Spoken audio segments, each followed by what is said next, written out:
Hey everybody, BlackRoseNoble here. So yesterday, Riot revealed a whole slew of changes that are coming to the PBE server in preparation for the 2016 season. Now, Season 6 is going to bring a whole lot of changes, including but not limited to taking away items from the shop. We'll go into what items here in a little bit, but also updating the marksman class, at least some of them, and a whole new rift monster for the jungle. All right, let's jump right into it. Now, the marksmen that are going to be focused on are going to be Corky, Misfortune, Graves, Caitlyn, Kog'Maw, and Quinn. Okay? Now, we've seen a lot of Quinn top play, and we're going to probably see a little bit more of her in the bottom lane because of this. Now, they're focusing on these ADCs a lot like how they focused on the Juggernauts, except they're not just focusing on itemization. They're trying to emphasize two different things. Number one, how the champion interacts and how the champion really is played. And number two, how the champion is played with the team. They're going to put a lot more emphasis on uniqueness. And what I mean by uniqueness is how you're going to play with your team comp. It's going to put a lot more emphasis on knowing, hey, I have a team that would really need a good engage. If we get a good engage, then we're going to be able to hard engage and we can wipe these guys off and get the ace. So at that point, you would go with a Sivir. Also, if you would need some blinds or some CC, you would go with Quinn. If you'd like a wombo combo, let's go with Misfortune. Now, along with these changes and emphasis and uniqueness are going to be some changes to the marksman itemization. Now, as they put here, when it comes to attack damage items, marksmen are always going to go with whatever they can get to give them the most damage. But if you want to be a duelist, if you want to be a gunman, anything like that, it's all going to be dependent on how you play, and they're going to be bringing in items to emphasize roles. And we're going to be seeing this theme a lot here in the rest of the changes, okay? Which kind of segues into changes in the masteries. Now, what Riot is trying to do is they're trying to get away from, hey, I'm going to just get a bunch of calculated stats and I'm just going to optimize myself in a different way of stats. Now they're adding utility and different abilities and different effects that you can get depending on which tree and depending on which way you want to go in the respective tree. So, along with getting some tier 1 masteries, which will give you a little bit of stats, and some tier 2 stuff, which will give you, that's pretty good. It's going to give me a decent, boost, and it's going to help me out from early to mid game. Late game is going to be crazy, and it might even help you early game too, depending on how you put your masteries, because they have these special new masteries called Keystone Masteries that are similar to the final point in our trees that we have now that give you an added bonus, except these give you an added bonus effect.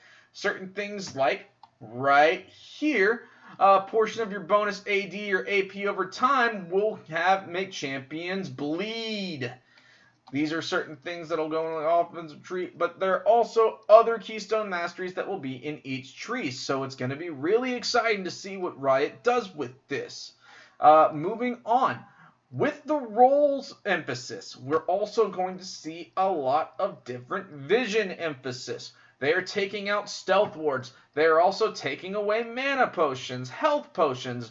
It's kind of drifting towards, kind of leveling the playing field a little bit, because as we saw, we had some champions that were benefiting a little too much from the mana potions. Now, they're not taking away health potions. They are, however, increasing the price of them. And they're also not taking away vision wards. They are taking out stealth wards from the shop. Now, stealth wards are not just going to be not available anymore, at least from what we can tell from the release of this information. What is going to happen, however, is that the supports will have their tier 3 options to get either a Sightstone or their tier 3 jungle item. Okay? So, you're going to have the option of more vision or more power, and that's going to be really variable on the game. So, while you may be focusing on a role, supports are actually going to have a little bit of versatility in order to choose how to play their lane by adding either more vision or a little bit more power and a little bit more protection for their ADC. Now, with these item changes and item, choices, we can go into and segue a little bit into the starting items. Now, the starting items, you're still going to have your Doran's Blade, Shield, and Ring. These are not going to change. What is changing is that they're adding variability to how you can start. Now, the pots are going to be a little bit more difficult. The sustained start is going to be a little bit more difficult to start because the mana pots are going to be taken away. The health pots are going up in price. You're not going to be able to go into lane with a crystalline flask and 3 to 4 health pots. You should probably expect to go in with a crystalline flask and maybe 2 health pots. Okay? But with that comes some added items. Something called the Cull. Right here. Okay, is going to be introduced along with several other items that are very role specific.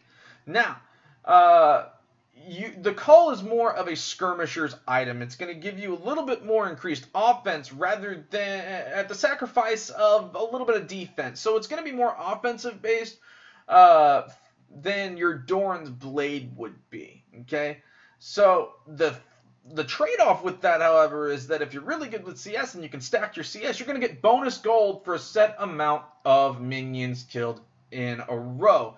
So if you're really good with CS and you can deny really well and you can hit every minion, you're going to end up with a little bit extra gold than your laner, which will put a very decent advantage onto your lane and make it a little bit more winnable. Now, here's the biggest change that I think is going to happen. Speaking of advantages in lane, the Rift Herald. This is the new jungle monster that's going to be introduced. This is something that is going to make the top lane not so much an island anymore. As you can see, this hulking monster resembles a golem but has a giant eye on the back. And apparently this monster is going to be only available for the first 15 minutes and is going to be in the Baron Pit. At least how they're working it into the game right now. So, this is going to put a lot more spread on the pressure that needs to be put on the map for junglers. Also, the top laner is going to have a role in securing this objective as well.